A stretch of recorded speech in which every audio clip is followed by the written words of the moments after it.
Fala pessoal, primeiro episódio aqui do ano de 2026 aqui do Cidades Empreendedoras. Estamos eu e o Francisco, mas dessa vez de um jeito diferente, vamos reagir a um vídeo. A gente vai olhar aqui um vídeo do Capital Financeiro, a gente achou um tema legal aí, o tema do porquê que a costa norte do Brasil é mais pobre que a costa leste. E vamos acompanhar junto, vamos ver aí o que de fato ele está mostrando que justifica, né? A costa norte ser mais pobre que a costa leste, a gente vai comentando junto. O Brasil conta com 6 estados, do Amapá ao Rio Grande do Norte. A maioria está na lista de estados com menor renda do país. Para você ter uma ideia, se pegarmos os estados que estão na costa leste, a renda média é de R$ 1.836 por pessoa, e na costa norte do Brasil é 44% menor, chegando a apenas R$ 1.271. O Maranhão está em último na lista, com menos de R$ 1.000 de renda média. Entre os estados do litoral norte, o Amapá é o que tem a maior renda, mas ainda assim apenas R$ 1.520. Entre os estados com menor riqueza per capita, definitivamente os do litoral norte ocupam as piores posições, destacando-se entre os estados que menos produzem por habitante. Eu nunca tinha pensado que tinha litoral norte e litoral leste no Brasil. Eu nunca tinha, sendo bem honesto, nunca tinha relacionado. Tem um problema. Dentro do litoral leste, dá uma volta lá para que ele bota o que está no litoral leste ali. Mais para trás, acho que está mais ou menos por aqui. Aí, ó. Entra São Paulo, Rio de Janeiro e Espírito Santo. Esses três aqui, cara, ele tinha que fazer isso em São Paulo. Exato, cara. Então, assim, por que o litoral... Ele não botou o Rio Grande do Sul, Santa Catarina e Paraná também. Leste também. A gente é o que? Litoral sul? A gente está no leste também, entende? Então, assim, eu tenho certeza que se tu tira, ele está botando os estados, não está botando os municípios. Se tu tira São Paulo, esse número já cai bastante. Se tu tira Rio de Janeiro e Espírito Santo, provavelmente esse número se iguale ao litoral norte. Alagoas do litoral leste, Bahia do litoral leste. Acabou? Ou seja, ele fez um vídeo perguntando por que a região nordeste do Brasil é mais pobre que o resto. Só que ele botou litoral norte e litoral leste. Fica fácil quando tu coloca o estado mais rico do Brasil dentro do negócio e diz, é uma questão do litoral.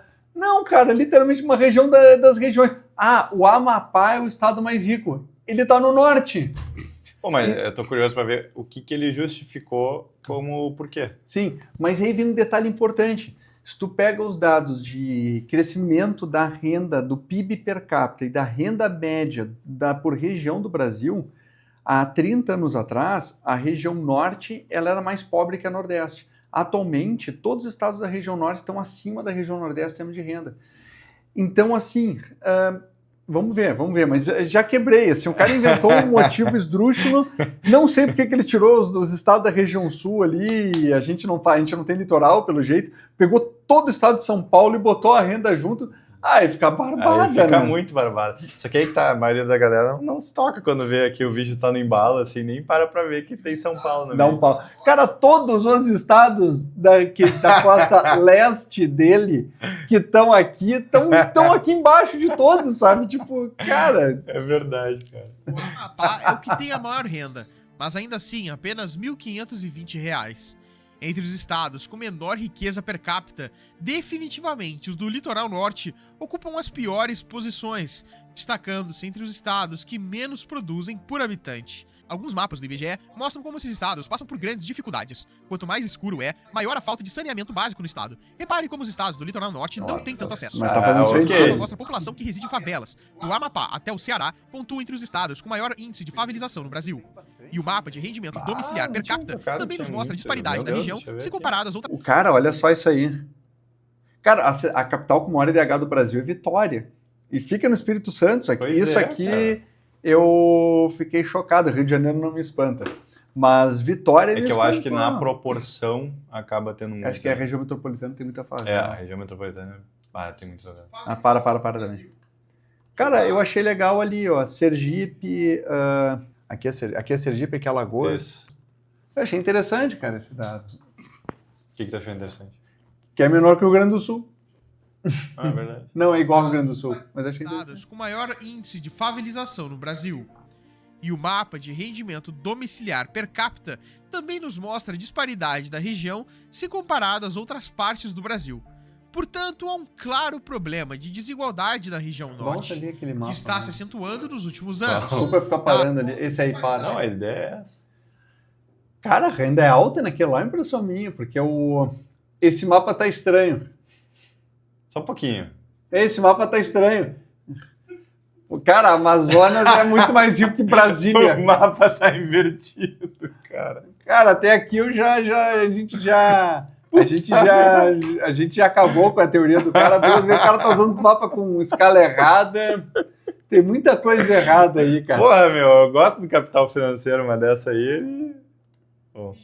Se comparado às outras partes do Brasil. Portanto, há um claro Cara, problema de desigualdade na região norte. Não, a a gente gente, a gente volta nos meia últimos fase. anos, dado que o Maranhão e o Pará foram os estados que mais perderam habitantes, que migraram para as regiões sudeste e sul do país. Então, por que o litoral norte do Brasil ficou para trás? Esse aí vai Agora a descer. escola do zero, mapa animado, permite que você crie animações mostrando estados, municípios... Não, para, não, o cara já... Não. Ah, vamos deixar o cara fazer jabá, então usando o vídeo do cara, a gente... Tá bom. Tá, vai, passa aí. Pode usar o Space Data também é uma boa plataforma. Para ser bem direto, o que explica essa discrepância é definitivamente a colonização tardia. Para você ter uma ideia, todos os estados da costa leste tiveram presença... Com certeza explica a colonização tardia. Então a gente é muito pobre. Eu aqui no ia Rio Grande do dizer- Sul, porque o Rio Grande do Sul foi um dos últimos Não, estados. e aí é que tá, olha isso, ó. Chapecó é uma das regiões mais pobres que tem. Aham. Porque nem tava no mapa do Brasil aquela área lá. Olha, assim. não, olha aqui. portuguesa entre 1500 e 1600, mas no litoral norte a colonização foi muito mais tardia. Tipo, 1500, 1600. Cara, o Rio Grande do Sul era nada nessa época. Não, a gente não foi colonizado nesse período. Tipo, nessa época a gente era espanhol. Acho que a primeira colonização aqui foi Rio Grande. Sim, foi Rio Grande. Mas vai. Principalmente porque do Ceará até o Amapá, a costa tem muitas reentrâncias que dificultam a penetrar na região. Na costa leste do Nordeste brasileiro, por exemplo, basicamente a costa é muito linear, sem tantas reentrâncias e muitas praias, o que facilitou o domínio português. Mas perceba, por exemplo, o litoral do Maranhão. Não é nada linear, cheio de mangues e principalmente muito arenoso.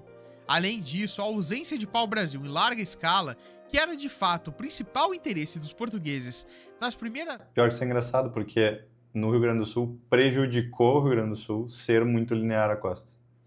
Porque eles não tinham onde atracar os navios. Exato. Outra coisa. Mas Quando é que foi? aí eu até entendo que possa ter ajudado mesmo a questão de, tipo, ali, tipo, ser muito mangue e tal. Isso aí pode ter trabalhado um pouco, mas mesmo assim fico meio na dúvida. Não, eu acredito que isso sim provavelmente afetou. Quando é que foi que a colonização começou ali? Ele botou de 1500 a 1600 alguma coisa. No norte?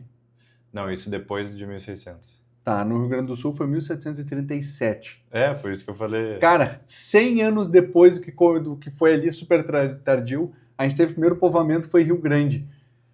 Não é desculpa, meu. Não é desculpa, cara. Vamos ver. décadas de colonização foi um Mangue motivo eu muito concordo, forte isso é para a difícil pra colonização caramba. tardia da região. E outro ponto é que era difícil chegar pelo mar até lá. Durante o século XVI, as caravelas portuguesas dependiam totalmente dos chamados ventos alísios, que sopram de leste para oeste entre os trópicos. Isso quer dizer que ao cruzar o Atlântico, Um pouquinho. os ventos... Eu achei engraçado que a caravela portuguesa tá vindo da África, mas... Não. Mas sim, porque passava dali mesmo. É porque Para tinha quando que voltava. Quando voltava das Índias. Tá, pode ser. Não, agora pausa. O que eu achei engraçado é aqui. Tá de ponta cabeça? Tá, mas... Tá, beleza. Pernambuco e Bahia, o chamado Cabo da Rota, o que ajudou na colonização no Nordeste. É Para que eles chegar ao voltavam das norte, Índias e depois o voltavam pra lá. navegador Por isso precisaria tem pouco. navegar contra o vento predominantemente. Foi exatamente esse efeito que fez os primeiros europeus chegarem na região e não foram os portugueses, e sim os franceses, que usando da vantagem de suas embarcações estarem no Caribe, as correntes levam naturalmente ao norte do Brasil. Desde 1504, poucos anos depois do descobrimento do Brasil, navegadores franceses já frequentavam o litoral norte e nordeste. Esses franceses vinham de portos como Dieppe e Honfleur, impulsionados pelos ventos. Em 1612, os franceses queriam fundar uma colônia permanente no norte do Brasil, a chamada França Equinocial. A expedição, chefiada por Daniel de la Toche, chegou no Maranhão com cerca de 500 homens, entre soldados, colonos e missionários. Eles fundaram a cidade de São Luís, nome dado em homenagem ao rei Luís XIII da França. Construíram um forte, o Forte de São Luís, e começaram alianças com povos indígenas, principalmente os Tupinambás, que já tinham contato comercial com franceses há anos. O governador do Brasil, Gaspar de Souza... Tinha um contato comercial com os franceses, eu imaginei os índios lá falando por telefone lá com os franceses lá, trocando contato. Uma expedição militar e naval saindo de Pernambuco, que inclusive demorou muito por conta das correntes. Depois de intensas batalhas, principalmente no combate de Guaxinduba, os portugueses venceram. Em 1615, os franceses foram expulsos definitivamente de São Luís e o Maranhão passou ao controle português. No ano seguinte, os portugueses fundaram Belém, consolidando o domínio lusitano sobre toda a foz amazônica. Mas essa presença portuguesa era muito limitada. Como a maior parte do lucro vinha da costa leste, a costa norte ficou esquecida por séculos. Essa economia era desconectada do restante da colônia, era quase como uma região completamente isolada. Os produtos eram transportados pelos rios em viagens lentas e sazonais, e embarcados a Belém rumo a Lisboa. E como tudo dependia do extrativismo, não se formaram grandes fazendas como no Nordeste, não havia infraestrutura urbana grande, porque o lucro não vinha da terra, mas da floresta. Mas aí que tá uma coisa que fica na dúvida, assim, o extrativismo. No resto também, tá, tudo bem, no resto tu plantava cana e tal, mas aqui... Não, mas aí nesse fato ele faz total sentido, porque ele tá falando de extrativismo de tipo, ele falou, tu não tá plantando, tu tá dependendo de ir lá no meio do mato e tirar as coisas e depois exportar. Só começou a dar grana mesmo a floresta amazônica em termos grandes foi na época do ciclo da borracha, que é quando principalmente Manaus e Belém ganharam muito dinheiro. Floresta amazônica, não adianta. Isso era mato fechado. Mato. A floresta amazônica vinha mais ou menos até aqui. Essa é a questão também que eu enxergo muito importante. Praticamente toda essa região do Brasil aqui era mais difícil. Não é nem só pela questão de entrâncias e tal. É que, se eles quisessem, eles podiam ter ficado aqui, mesmo com mangue e tal. O problema é que quando tu vinha pra cá, dentro da terra era difícil. Nesse caso que ele tá falando, economicamente era difícil de chegar. Não tinha muito interesse da coroa portuguesa, eles só queriam manter isso como domínio. E eram os portugueses que povoaram mais mesmo, então não adianta. Mas tu notou que os franceses entraram para povoamento ali. Então eles entraram para fazer povoamento, entraram com colonos, missionários, então a ideia dos franceses era de povoar aquela região. Nos portugueses a ideia era só de manter, para evitar os franceses, porque geralmente quando dava isso aí dava muita treta. Né? Então a ideia provavelmente poderia ser um pouquinho diferente, talvez um pouquinho diferente com os franceses, mas se bem que, cara, os franceses... Não dá pra dizer, né? Os franceses não eram os melhores dos colonizadores. As colônias francesas aí... É tudo um horror. Não tem muito... Bom. Permanecia dispersa em missões e povoados isolados. Além disso, a região não tinha mão de obra escrava africana em grande número, porque o tráfico negreiro era controlado pelos portos do Nordeste e Sudeste. Os portugueses escravizaram indígenas, o que gerou séculos de conflitos e fugas, dificultando qualquer projeto produtivo na região. Uma prova de como essa falta de urbanização atrapalhou é que hoje o Piauí e o Maranhão são os dois estados com menos pessoas vivendo em cidades. Diferente do Rio de Janeiro e da Bahia, que foram colonizados cedo e se tornaram centros administrativos e comerciais da colônia. Essa diferença inicial criou um abismo econômico, que se manteve por séculos e ainda reflete nos baixos índices de renda e infraestrutura da região. Depois da expulsão dos franceses e da fundação de São Luís e Belém, os portugueses começaram a ocupar lentamente o restante do litoral norte, estendendo o domínio até o extremo oriental. Florianópolis o Rio Grande do Norte teve sua capital natal, fundada em 1599, com a construção da Fortaleza dos Reis Magos. Era um posto estratégico para controlar o tráfego marítimo e resistir às incursões estrangeiras. A economia cresceu de forma modesta, baseada na pecuária e nas salinas, atividades que se mantiveram até o século XX. Mais a oeste, o Ceará começou a ser ocupado em Mas aí tá, 1603. isso tudo, por exemplo, foi desenvolvido, ele falou em pecuária. Tá, Rio Grande do Sul foi bem depois da colonização e pecuária foi na veia e acelerou. Mas a gente conseguiu ser, por exemplo, mais produtivo, obviamente, que a região Nordeste. Até a época da Revolução Farroupilha, o Rio Grande do Sul era um estado meio bosta, né? Exato. E era um estado que, tipo, vendia charque, que era para alimentar a mão de obra da região Nordeste, que era a região rica. Então, eu acho que, assim, ele foca muito que não, porque demorou muito, foi colonizado depois, não sei o quê, como se isso fosse o prioritário, mas não é. Eu acredito que os outros fatores que ele falou são mais importantes do que... E ele fica pegando no fato de que foi colonizado depois. Para mim, não é questão de tempo, é aquela coisa, tu pega quantos países em pouco tempo se desenvolveram. Exato. A Austrália foi colonizado muito depois de tudo isso. Eu acho que foi colonizado no século XIX, no final do século XVIII. Então, assim, a gente tá... Santa Catarina... Aqui eu falei brincando. Santa Catarina, quando a gente era piá, não tinha potência, nem metade da potência que é hoje economicamente. Aqui, quando Blumenau... Por que isso é importante? Porque Blumenau é a região está na região mais rica de Santa Catarina. Blumenau, Joinville e Jaraguá. Aquela área onde tem o grosso da economia catarinense está lá. A cidade mais antiga é Florianópolis. Desculpa, não é Florianópolis, onde é a Anitta Garibaldi, é de Laguna. Laguna é a capital, é a cidade mais antiga. Que é uma cidade... É a cidade mais de Santa Catarina, uma das mais desculpa quem é de Laguna, mas Laguna é uma cidade que está meio que parada. Aí tu tem Floripa, que ela tinha uma importância militar e estratégica super importante. Ela não era tão desenvolvida até o século XX. Era uma região que era a capital, era importante, mas sim, comparado a Joinville, que até hoje é a maior cidade do estado, Jaraguá, Blumenau, o dinheiro de Santa Catarina está lá, aquilo foi colonizado no século XIX. Tu vai pro oeste catarinense, tu tinha aquela área, era a área dos contestados. Tipo, teve briga lá para a questão de saber quem que era o dono do quê no século XIX, se eu não me engano. E foi colonizado, tu tem Chapecó, tu tem Xanxerê, tu tem um monte de cidade importante. Então, a ideia do cara, que demorou. Cara, toda a região rica da região sul foi colonizada no século XIX. Eu acho que todos os outros tópicos que ele está apontando até fazem sentido, mas ele se agarrou muito realmente nessa questão. Exato, ele porque demorou, coitados, demorou. Cara, região rica do Brasil, centro-oeste.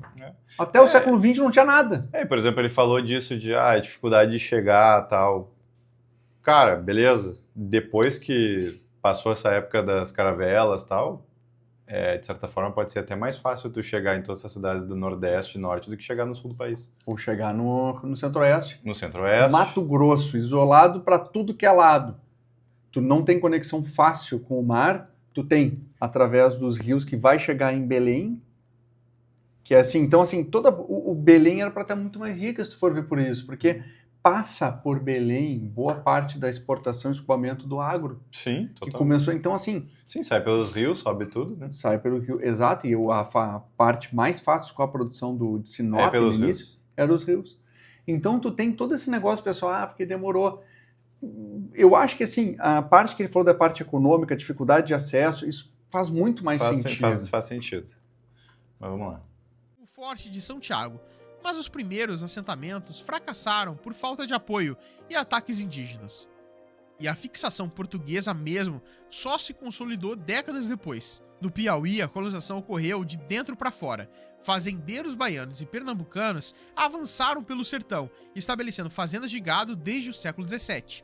A antiga capital, Oeiras, ficava no interior, e apenas em 1852 foi fundado Teresina, planejada às margens do rio Paranaíba, para melhorar a navegação e o contato com o Maranhão.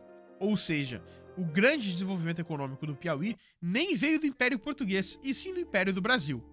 Mais ao norte, Macapá, atual capital do Amapá, surgiu apenas em 1758, com um posto militar do Império Português, criado nas reformas pambalinas, para consolidar a fronteira com a Guiana Francesa, e o Forte de São José do Macapá foi concluído em 1782, que simbolizava essa presença portuguesa. Durante o Império e a República, a região manteve esse caráter periférico. A economia seguiu baseada em produtos primários, gado, sal, extrativismo e agricultura, sem integração industrial e principalmente com outros estados, que eram mais ricos no Brasil.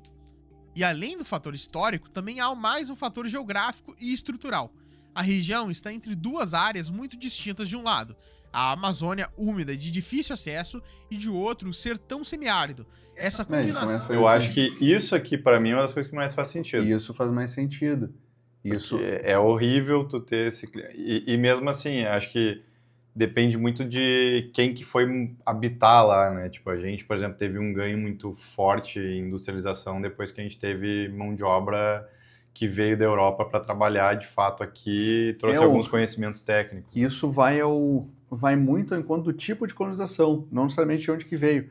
Mas aqui no sul, foi muito colônia de povoamento. Então eles dividiram as terras e deram pro pessoal. Que aí bate com o que ele estava falando, que não foi um extrativismo puro. Exato. Foi produção mesmo. Dividiram até e falou, agora tu tem esse lote, tu vai trabalhar para controlar as fronteiras. Agora, olha, a metade sul do estado é pobre pra caramba. E isso é a maior prova, por exemplo, de que, tudo bem, a Amazônia é muito difícil tu produzir coisa na Amazônia, beleza.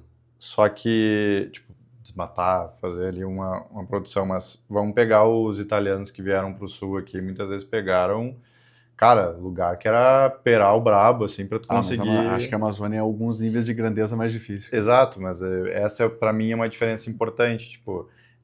mesmo tu tendo, se tu tivesse mesmo assim uma colônia de povoamento, talvez pela Amazônia tu ainda enfrentaria dificuldades. Pode ser, mas Sinop era Amazônia. E eram os gaúchos que saíram daqui, muitas vezes foram pro... Mas como é que funcionou? E aí que vem a questão, como é que funcionou Sinop, Lucas, seu Sorriso? O pessoal ia lá, dividia, fazia as divisas, o cara tinha seu terreninho, o cara tinha sua terra, o cara trabalhava na sua terra. Essas áreas, todas elas eram dono. Tinha um cara que era o dono de tudo, a pessoa trabalhava para aquele cara. Por isso que tu tem um coronelismo tão forte no Nordeste. Porque a forma de colonização era, o cara era dono de tudo, as pessoas trabalhavam para aquele coronel. Sabe onde é que tem a mesma coisa forte igual? Sul do estado do Rio Grande do Sul. Mesma lógica. E tem uma coisa, normalmente quando essa é a lógica, o investimento, por exemplo, em infraestrutura e tal, ele não é tão importante para esses caras que dominam o lugar. Agora, tu vai pegar, por exemplo, São Paulo. São Paulo não era nada antes de ter uma via que levava da serra, né, da região da Baixada Santista até em cima. No momento que teve, isso começou a ajudar a cidade de São Paulo a produzir mais. Exato. Só que antes não tinha nada, por quê? Porque era de difícil acesso, tal. Ou seja, se tivesse gente querendo botar uma infra realmente... beleza, mas muitas vezes tentou se investir em infra na Amazônia, mas é como tu falou.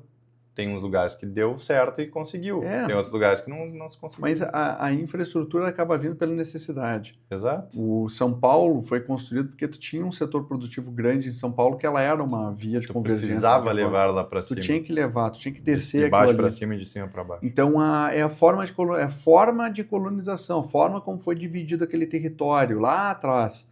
Ali tu via que eles tinham só que manter o território para evitar que alguém só topasse. Então botava um forte, botava um cara para controlar aquela área e o cara, tu vai ter que produzir alguma coisa para se pagar. Então o cara ou puxava a mão de obra de Portugal, ou comprava a mão de obra vindo de algum outro lugar e botava para trabalhar aquilo ali.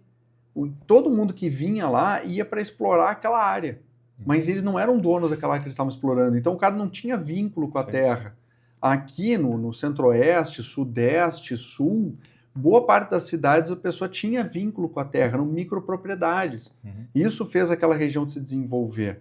Mas não tem nada a ver com a período e com o tempo e tudo mais. Foi a forma como foi dividido. E isso nos mostra, por exemplo, porque que é bom a gente ter, por exemplo, cidades que montam seus projetos de acordo com as suas vocações naturais, mas também com as vocações do público que mora naquele lugar.